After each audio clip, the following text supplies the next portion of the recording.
आले तर आम्ही यात्रेच्या निमित्ताने आणि स्वामी आल्याच्या नंतर हा वटा स्वामीच्या पहिलेच तयार होता. इथे कोणीतरी वास्तव्याला असलेले पाहिजे त्यावेळेस हा वटा असेल आणि स्वामी आल्याच्या नंतर या वट्यावर पहिले बसले आणि दुसऱ्या दिवशी जो पुजारी आला बरं तर त्याला तिथे स्वामी दिसले आणि तो होता रामाचा भक्त. स्वामींनी त्याला रामाच्या याच्यातच दर्शन दिलं. त्याला असं वाटलं की मी केलेलं कार्यफळ मुलाखत चालू आहे. जे काही इतक्या दिवसाची केलेली क्रिया ते आज माझा फळात आली. मला माझे परमेश्वर भेटले आणि त्याला स्थिती झाली. बरं आणि स्थिती झाल्याच्या नंतर काही वेळेस त्याची स्थिती भंगली.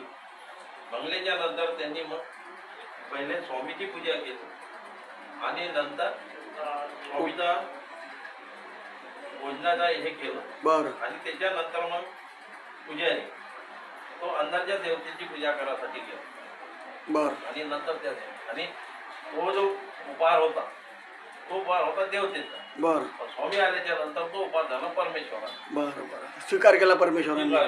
त्याच्यानंतर मग दररोज तो 2 उपहार आणत होता. एक स्वामीचा उपहार आणि एक देवतेचा उपहार. बरं त्याच्यानंतर हे त्रेतायुगातलं हे आहे. हे रेवत राजाची नगरी आहे बरं आणि रेवत राजाच्या मुलीचं नाव होतं रेवती. बरं ही बलरामची पत्नी. बरं ही बलरामच्या सासऱ्याचं गाव. हे दंडकारण्य, बरं. धर्मबन, सिंधरागिरी पर्वत आणि यालाच म्हणतात कामाख्या वन. बरं भीमाला जो घटोत्कच मुलगा झाला तो इथेच झाला आणि स्वामी मग इथून विहरणासाठी मग बाहेरही जातो. अशी इतकी लीड आहे. सर्वज्ञ श्री चक्रधर परमपूजनीय तुलीदादा आपलेही विचार मांडावेत. तुम्ही छान उत्तम अशा प्रकारे या ठिकाणी सेवा बाबा करतात.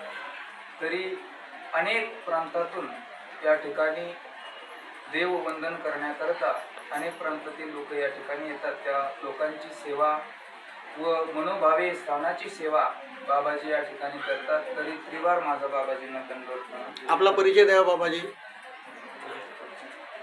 बरं दंडवत. धन्यवाद.